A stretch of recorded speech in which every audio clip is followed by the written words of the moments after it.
Okay? Now, China might be building another artificial island, this time in the Philippines is Escoda or Sabina Shoal. O ayan ha, malinaw na malinaw yan. Yung suspecha na ginagawa ng suspecha ng PCG na ginagawa ng China sa Sabina Shoal. That is according to the Philippine Coast Guard after seeing crushed corals dumped in this shoal. Now, that area is just 75 nautical miles away from the coast of Palawan. Grabe, ang lapit lang sa atin. Sa madalit sabi, talagang pasok na pasok sa ating exclusive economic zone at walang dudang atin ang jurisdiction o yung soberanya o sovereign rights ng Sabina Shoal. Tapos tinatambakan na nila. Grabe na yan mga utol. Dapat yang ay matutukan, no? At mapigilan hanggat maari. Dapat wala tayong pinapapasok kasi dyan na no? Foreign na barko, especially o particularly etong China Coast Guard o China Maritime Vessels, kahit ano pa man, sana ipagbawal na natin, di ba? The condition is similar to what was observed in Sandy Cay in Pag-asa Island, where experts found marine life at a degraded state.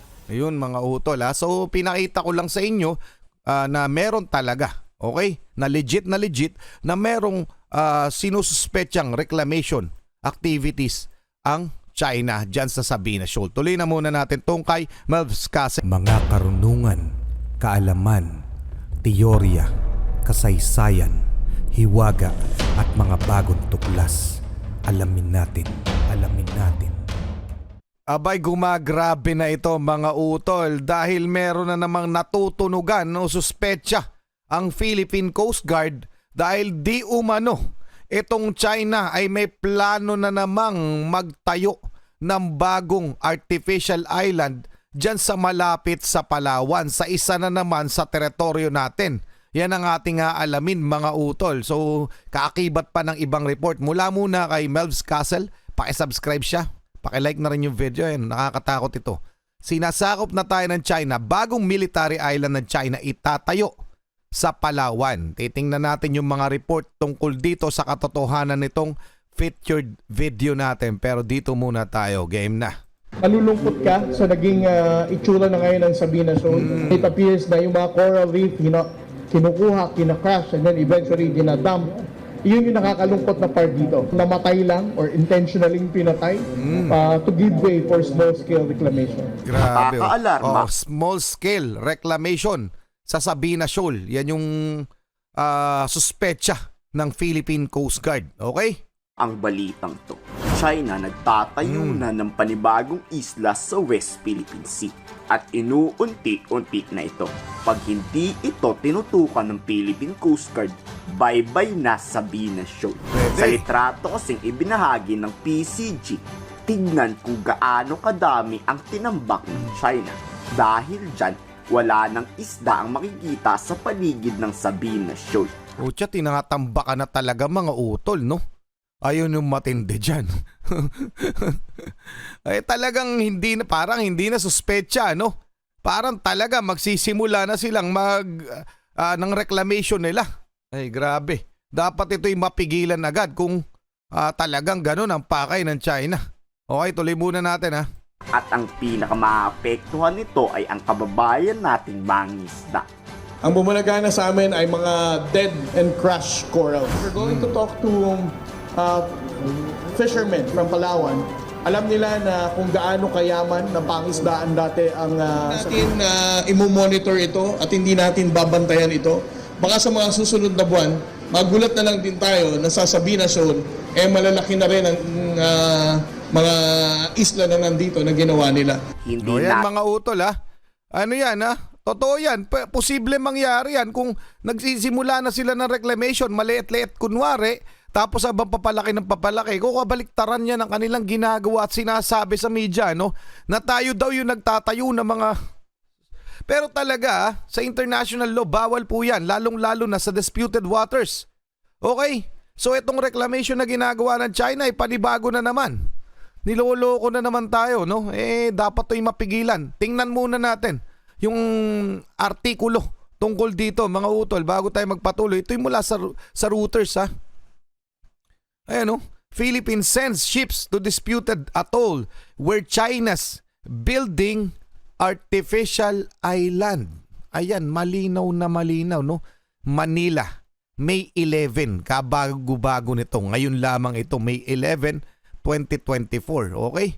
The Philippines said on Saturday it has deployed ships to a disputed area in the South China Sea where it accused China of building an artificial island in an escalating maritime row. The Coast Guard sent a ship to monitor the supposed illegal activities of China creating an artificial island. The Office of President Ferdinand Marcos Jr. said in a statement, adding 2 other vessels were in a rotational deployment in the area. Tama lamang natutukan. Kasi yung mga ganyan, paliit-maliit na kunwari, hanggang lumaki na at hindi na mapigilan. Pero ano nga ba ang maaari nating magawa para mapigilan ito, no? Okay? Philippine Coast Guard spokesperson Commodore J. Tariela told a forum there have been small-scale reclamation. Ayan na, ayan na, malinaw na malinaw. Of the Sabina Shoal, which Manila calls Escoda, and that China was the most probable actor. Okay? So yan, malinaw yan mga utol na meron ng sinisimulang small-scale reclamation itong China dyan sa Sabina Shoal. So hindi imposible o hindi maglalayo na maaari itong bigla ang lumaki at maging artificial island at maging kanila na biglang maging military facility ng China kapag nahayaan ito. Okay? The Chinese embassy in Manila did not immediately respond to a request for comment on the Philippines' assertions, which could deepen the bilateral rift. The Philippine National Security Advisor called on Friday for expelling Chinese diplomats. O, pinapa-expel na pala National Security Advisor natin si yung Chinese ambassador dito sa Pilipinas na si Wang Silian, no? Over an alleged leak of a phone conversation with a Filipino admiral about the maritime dispute. Yung tungkol kay Vice Admiral Carlos na meron daw silang phone conversation na nagsasabi na pumayag daw si Vice Admiral Carlos sa gentleman's agreement. O, parang ganon, okay? So, panoorin nyo na lang yung tungkol doon. Nagawan ko na yan na reaction video. Pero basahin natin to. Beijing and Manila have been embroiled for a year in heated standoffs over their competing claims in the South China Sea, where $3 million worth of trade passes annually. So, pero sa totoo lamang mga utol, itong ginagawa nilang bagong reclamation, talagang alarming na ito. Dapat ito'y matutukan ng ating gobyerno. Hindi ito dapat pinapabayaan kasi pag ito'y napabayaan at kung totoo ang kanilang hinala, magugulat na lamang tayo isang araw na napakalaki na at ito'y isang military facility na pag-aari ng China gaya ng mga artificial island na existing ngayon. Ganun-ganun lang rin na nagsimula yan, di ba? Okay, para karagdagang impormasyon, pakinggan natin itong report mula sa ANC 24/7. Ayan, PCG suspects new reclamation activities by China in Sabina Shoal near Palawan. Okay? Now, China might be building another artificial island, this time in the Philippines' Escoda or Sabina Shoal. O, ayan malinaw na malinaw yan. Yung suspecha na ginagawa ng PCG na ginagawa ng China sa Sabina Shoal. That is according to the Philippine Coast Guard after seeing crushed corals dumped in this shoal. Now, that area is just 75 nautical miles away from the coast of Palawan. Grabe, ang lapit lang sa atin. Sa madalit sabi, talagang pasok na pasok sa ating exclusive economic zone at walang dudang atin ang jurisdiction o yung soberanya o sovereign rights ng Sabina Shoal. Tapos tinatambakan na nila. Grabe na yan mga utol. Dapat yang matutukan, no? At mapigilan hanggat maaari. Dapat wala tayong pinapapasok kasi dyan na foreign na barko, especially o particularly etong China Coast Guard o China Maritime Vessels. Kahit ano pa man, sana ipagbawal na natin, di ba? The condition is similar to what was observed in Sandy Cay in Pag-asa Island, where experts found marine life at a degraded state. Yun mga utol. So pinakita ko lang sa inyo na meron talaga, okay? Na legit na merong sinususpetsang reclamation activities ang China dyan sa Sabina Shoal. Tuloy na muna natin tong kay Melvs Castle. Atin dapat sisihin ang Philippine Coast Guard. Sa katunayan, 26 days nang diretsong nandoon ang BRT Isipin Teresa mo. Magbanwa at hindi na to umaalis. Ang Tama. problema kasi kung mapalayas man ang mga Chinese Maritime Militia, bumabalik naman agad ang mga ito. Kailangan, Kaya no? talagang wala ng alisan ang ating barko doon. Tama. Pag umalis kasi ang Teresa Magbanwa, agad-agad magtatambak ang China. E di wala ring kwenta ang pagbabantay. Tama, mga utol, kailangan mabantayan talaga 24/7, no? Palit-palitang kung sakali. Pero sa kakulangan nga natin ng asset o ng mga barko para bantayan sa Bina Shoal, talagang ma-overwhelm tayo ng China kasi napakarami niya mga barko. So dapat ay itaboy, wag na lang papasukin dyan. Kasi 75 nautical miles mula sa shore ng Palawan. Grabe mga utol, anong masasabi nyo dito? Okay na baka makapagtayo na naman itong mga lintik na to sa maaagaw talaga yung teritoryo natin ng no? Walang kalaban-laban no? Ano kaya gusto nitong mga to? Comment nyo ang inyong kabadtripan. Ako'y nababadtrip Tuloy muna natin. Ano ba ang among Titindi. countries in South China Sea, ang meron talagang walang pakundangang pagsira ng marine environment, it's only China. Sino lang ba ang pwede nating ituro lahat? China lang. Talagang sobrang nakakaalarma. Bakit? Halos katabi na kasi Ayan, ng mainland Palawan ang Sabina Shoal. Ayan mga utol, napakalapit no? Tapos yun nga, isa pa sa mga ginagawa nila noon pa, sinisira nila yung mga corals.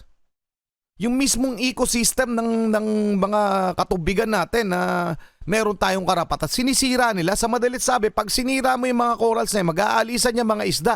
So kawawa naman yung mga mangingisdang Pinoy na umaasa dito yung kabuhayan. Ganong kawawalang ya. Pag hindi na, parang ganon ang thinking nitong China, pag hindi namin yung mapapakinabangan, hindi nyo rin mapapakinabangan. Parang ganon. And worse ngayon, tinatambaan nila. Siyempre, pag tatambak, reclamation na yun. Pag yan napabayaan, laking posibilidad na lumaki yan at biglang maging military base o military facility kagaya ng mga artificial island nila dyan sa ibang bahagi ng West Philippine Sea at sa iba pa dyan sa South China Sea. Diba? Grabe yan mga utol. Alarming talaga yan. Pag to tinayuan talaga ng China, mag-empake na siguro ang mga taga-Palawan. Grabe. Dahil posibleng ayun na ang susunod sa kupin ng China. Yan ay kung puro preskon lang ang gagawin ng Philippine Coast Tama. Guard. Walang It is aksyon. very alarming because Escoda Shoal is just 75 nautical miles away from the coastline of Palawan. Ganyan na siyang kalapit ngayon. Yung reclamation pagdating sa West Philippine Sea, alarming talaga. No? But this is more alarming kumpara sa Sandy case. Dahil sabi ko nga, mas malapit ito sa lalawigan ng Tama. Palawan. Tama. As to the strategic relevance ng Escoda Shoal, I don't want to speculate or to alarm the public. But ang sinasabi ko lang, ito ay napakalapit. That's Ito ang dahilan ba't Yan mga utol, dapat kung yan ay kung yan ay puro salita, dakdak lamang at mapapabayaan ng ating gobyerno. Yung kinakatakutan natin na baka mangyari.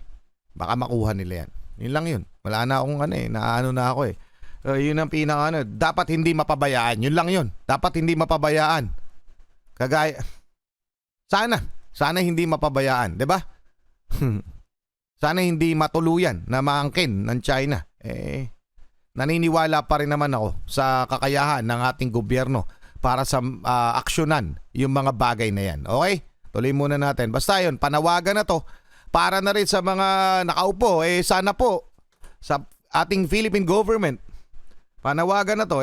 Sana po, wag nyo pong pabayaan na mangyari na makuha nila o makapagtayo sila ng facility o ng artificial island dyan sa Sabina Shoal. Sana po ay tutukan ito ng mga otoridad natin.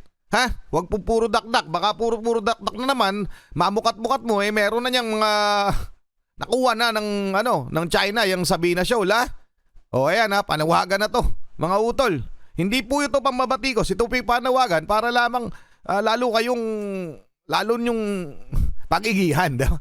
Huwag sana. Diba? Huwag niyo pabayaan. Ayan. Alam na niyo naman ang ating karapatan. So naniniwala pa rin naman po ako sa kakayahan ng ating mga otoridad. Okay, tuloy muna natin. Papakalat ng fake news ang China. Nagbabayad sa mga Pilipino para siraan si Pangulong Bongbong Marcos. Yun Pag pa. nasiraan na, malilihis ang Yung mga atensyon lintik sa pa totoong ginagawa ng China sa West Philippine Sea.